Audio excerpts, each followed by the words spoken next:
A lot of the Asian cultures are very hierarchical in their leadership styles, and I'm just not like that.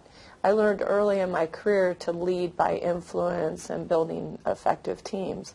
And so I've had to try to change that a little bit, at the same time change my teams to be more independent and responsible for decisions on their own.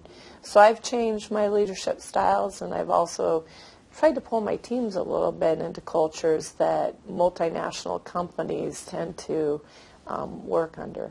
An example I'll use, probably 6-9 months after I was in China, there was a decision that needed to be made coming up that following weekend about what we were going to do and how we would roll something out.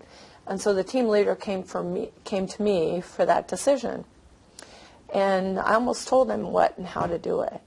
And then I stopped myself and I asked him what he was doing and, what were some of the challenges or decisions he was thinking through. And it was a challenging conversation, but I helped him really position to make the decision. But he left my office that Wednesday and didn't make the decision. And on Thursday and then Friday it was back up against the deadline and still didn't feel like he himself was empowered to make that decision. And so I basically had to say, okay, I'll write down on a piece of paper what my decision is. Now you tell me first. And he did.